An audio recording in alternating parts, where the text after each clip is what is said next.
Tonight's dinner is coming ashore. Lobster, alive and kicking. There's a feisty one, and that's a good sign of quality when they're kicking around like that. Keep the ingredients simple, and you can land a great meal too. Let me share a secret recipe. Discover an ingredient that fires your imagination. Choose other flavors to match. Find the best way to cook. Simple is best. My secret recipe? Cooking without a recipe. And you can do it too. You can do it too. Years ago on Prince Edward Island, there were so many lobsters that farmers actually used them to fertilize their fields. Obviously, times have changed, and the world has developed quite an appetite for these babies. They're a special occasion ingredient, even in my kitchen right here on PEI. My goal today is dinner, but I'm still going to play around with these and see if I can come up with something new. But because they cost so much, a little bit is going to have to go a long way. Something I learned from my mom. She was really good at stretching out ingredients. She could take a slice of bacon, stretch it from here to Bangkok, and feed the neighborhood and still have leftovers. Her secret was her casserole dish. Whenever my brothers and I saw it come out of the cabinet, we knew we were going to have macaroni and cheese for dinner with something stretched into it. Now, my mom never thought to mix lobster into her macaroni and cheese, but I want to see what it tastes like. See if my family likes it. Who knows? It might be a new tradition around here.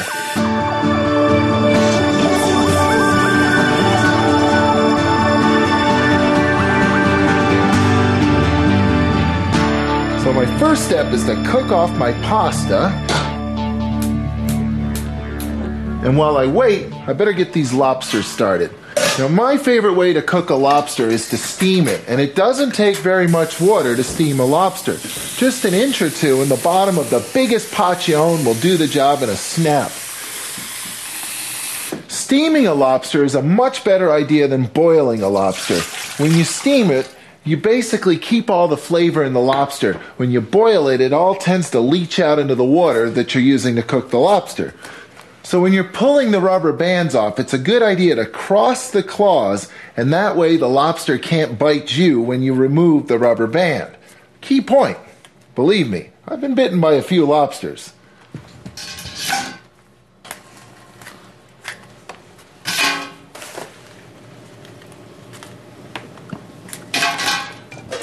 Pop the lid on and steam them for exactly precisely 15 minutes. Now, what pasta am I going to use today? Now, there's lots of different types of pastas, but I class them within three basic families. You've got your long, skinny pastas like spaghetti, fettuccine, linguine. You've got your shaped pastas, things like bow ties. And you've got your hollow pastas, pastas like elbow, or my choice for macaroni and cheese, penne. I like penne because the sauce gets sucked inside the hollow part of the pasta. Now, when you're cooking pasta, whether it's for macaroni and cheese or any other possible use, you've got to season the pasta properly. And the obvious and best way to do that is to season the water properly. It's not enough to just take a little sprinkle of salt. Oh, hello, salt, meet Mr. Water. It doesn't work that way. You've got to really season it. A big pinch of salt. And if you're not sure whether you've put enough salt in the water or not, taste it. Seriously, really, taste it. It should taste like a day at the beach. It should be pleasantly seasoned. The salt should be obvious, but it shouldn't taste salty. And once it starts boiling, in goes the pasta. Okay. It's always a good idea to stir it in the first few seconds so it doesn't stick together. I got time to make a snack. This is one of my favorite snacks to make. So, I begin trimming the skin off of a watermelon. Then chunk it up into little bits. And once you've chunked it up good, get it into a bowl. And then reach for your fruitiest, top-of-the-line olive oil.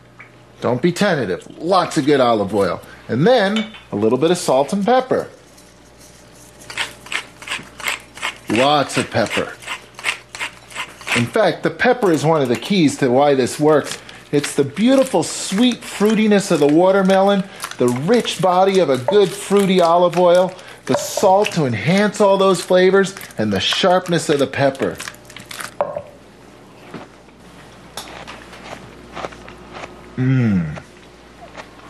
It tastes so good. It may sound a little weird, but I guarantee you, it tastes awesome.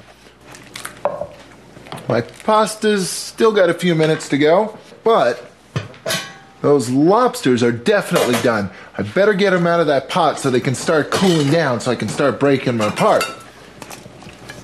Usually these days, wherever you buy lobsters, they're always happy to cook them for you.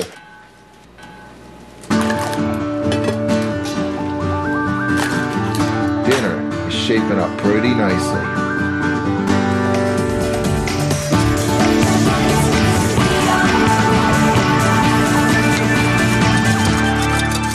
You're watching Chef at Home, part of Countdown to Dinner on Food Network Canada.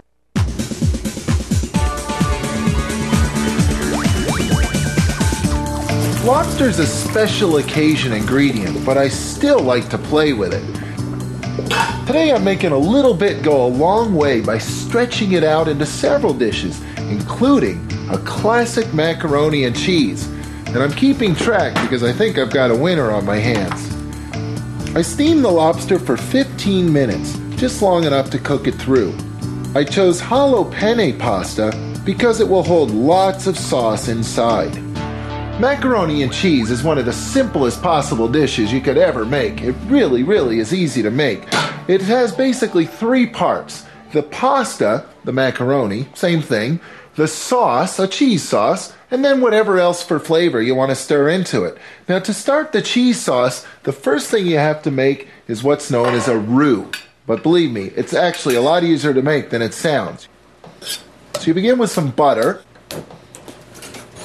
Since I've got some butter melting away here, I might as well take advantage of it and put some flavor in. I'm going to add some garlic to it.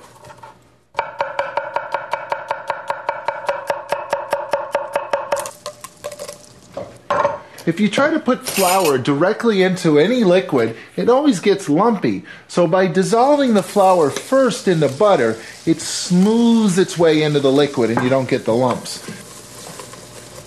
I'm going to add a little bit of white wine first, and then milk. To make a good cheese sauce, you can use just about any dairy at all. Cream, regular milk, evaporated milk. When you're working with a roux, it's always a good idea to make sure that every bit of liquid you add is smoothed into the roux before you add the next bit of liquid. And this is ready to go, so now I'm going to add some more milk. That should be plenty right there. I've got about 4, maybe 5 cups or so of total dairy in here. One thing I always add to my macaroni and cheese is a little bit of mustard, mainly because I'm constantly putting ham into my macaroni and cheese, and of course, I think it'll go well with the lobster too. And maybe a little bit of paprika too.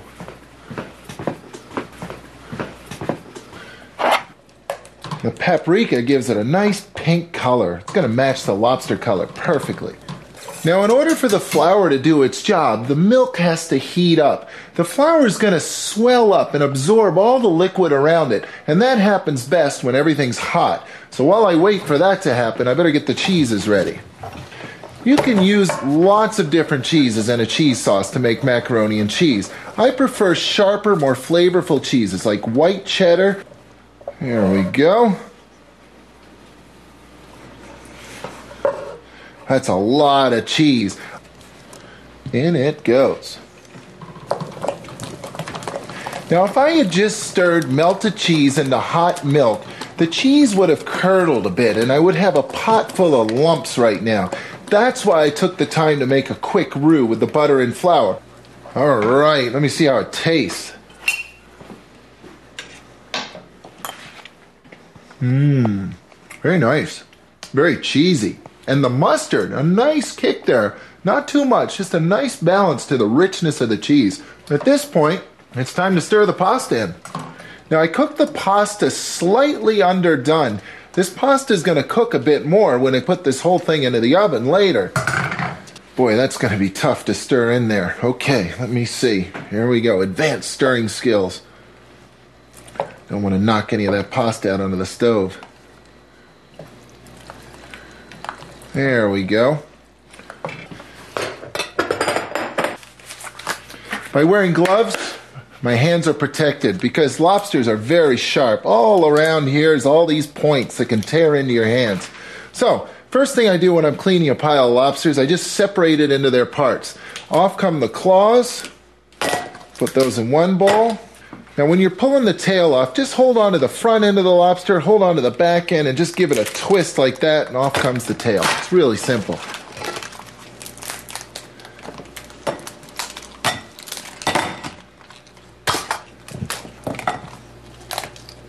Getting the meat out of the tail is the easiest part of all. I simply grab it like this and give it a good squeeze, and then just grab it here along the edges and pull it apart like that.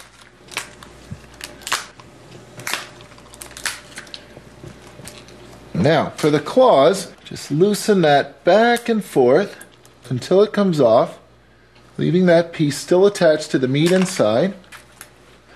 And then with a nice cut here at the heel of your blade,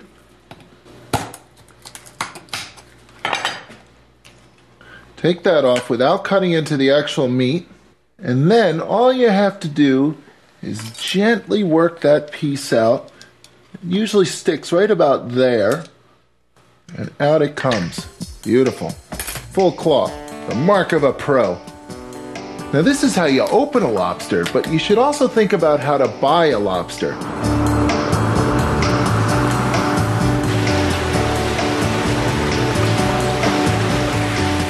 This is my buddy Steve's shop where I buy all my fresh fish, including my live lobster. Now, if you've never had an opportunity to buy live lobster, it's actually pretty straightforward. There's just a couple of basic things to look for. First of all, these are what we call market lobsters. They're the big lobsters. These are lobsters that you find in supermarkets and in restaurants. Because for most people, a lobster's a treat. And when they have one, they want it to be big. But sometimes there's an option. These are what we call canners, small lobsters. Now obviously this lobster costs less, but not just because it's small, but because their price per pound is also a lot less. In fact, a lot of people think it tastes better. But when you're buying a lobster, there's really only one thing you have to be worried about. Make sure it's moving and grooving, make sure it's alive and kicking. Because when it is, you know it's fresh and it's going to taste great.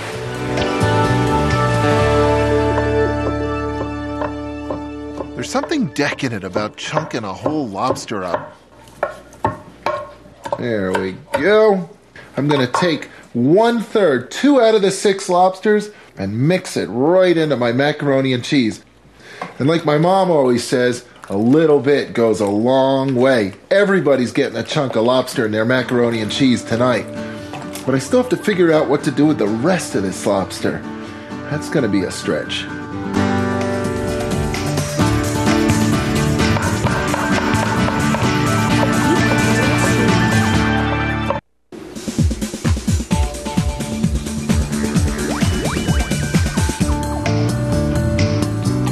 Macaroni and cheese is one of my all-time favorite dishes, and one that I always experiment with. Today it's been promoted to special occasion dish with the simple addition of a couple of lobsters, which by the way is a great way to stretch a few lobsters into dinner for the whole family. I steamed the lobster for 15 minutes, just long enough to cook it through. For a pasta I chose hollow penne. It'll hold lots of sauce. Then, for the cheese sauce, I began with a roux, butter and flour, a simple way to thicken just about any liquid. Next came a splash of white wine, then evaporated milk and whole milk. I seasoned the sauce with mustard, paprika, and a touch of cayenne pepper. And I stirred into the macaroni and cheese 2 of the 6 lobsters that I had today. I've still got 4 lobsters to go. I'm not sure what I'm going to do with those tails, but I'm thinking about dicing up the claw meat and making a salad of sorts. Now, I don't want to overwhelm the natural sweetness of the lobster, so something relatively neutral. Nuts, no. Chickpeas. Raisins. Tomatoes. Now, that would be nice. And even better, an avocado. Nice and rich, smooth and creamy. That'll make a great salad with a lobster. I love avocados. I love the rich, buttery flavor of them. I just run my knife around the center of the avocado, right up against the stone that I know is in there, twist it off, and then to get the stone out quickly, I just jam my knife in and do that. See you later. It's really quite simple. So, the avocado comes out really well with a spoon.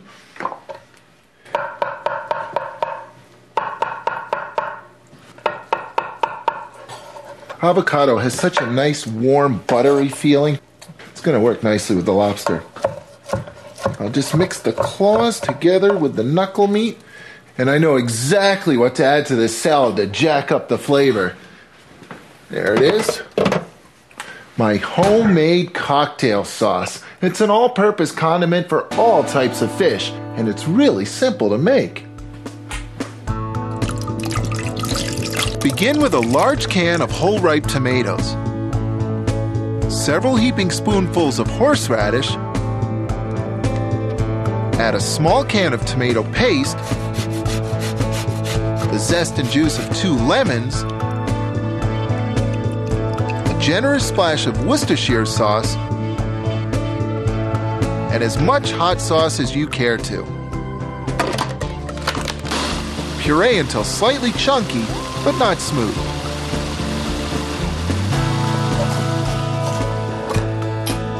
I always use canned tomatoes when I'm making my cocktail sauce, mainly because they have so much flavor. They're picked ripe in the fields, and they rush them to the factories to process them. They're ripe. That's why I like them. Avocado, lobster, and cocktail sauce. I just know this is going to taste good. Oh yeah. Now, there's only one way to present a salad with cocktail sauce in it. In a cocktail glass. Beautiful.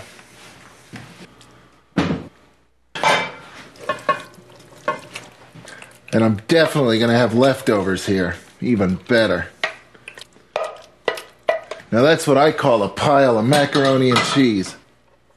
Now before I bake this off, I've got to put the traditional topping on, a nice crisp coat of breadcrumbs. And then just sprinkle them on.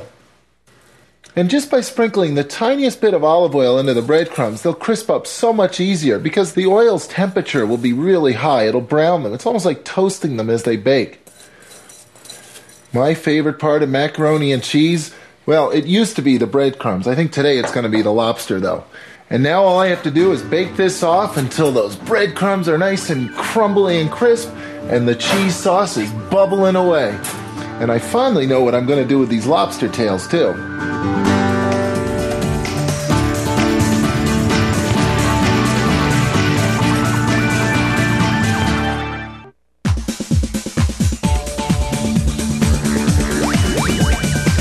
I started today with 6 lobsters. 2 of them I mixed into my macaroni and cheese. Claw meat from the remaining 4 I made into a salad, and decided that the best possible thing to do with the remaining tails is to dip them into butter. But not just any butter, brown butter. This stuff has got amazing flavor. As you're making brown butter, just keep an eye on it. When you start to see the brown particles in it, gotta shut down the cooking. If you let it just sit, it will start to burn. So here's what I'm gonna do. I'm just gonna drop some lemon juice into it. And even a little bit of cayenne hot sauce. Actually, jalapeno hot sauce. Not too much, just enough to give it a little zip, a little flair, some extra flavor. There we go.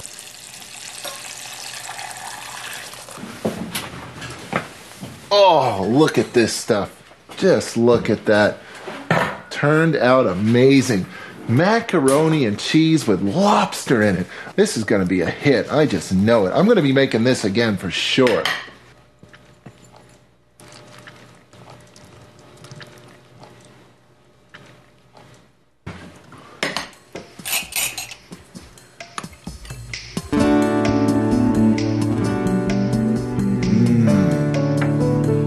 Lobster, macaroni, and cheese. Brilliant. It totally works. You know, every family has a dish that they make over and over again. Like my family's macaroni and cheese. You know it so well, it's like an old friend. And that's why dishes like this are the best ones to experiment with. Because when you do something like add lobster to mac and cheese, you just might end up with a tradition that your family returns to for generations.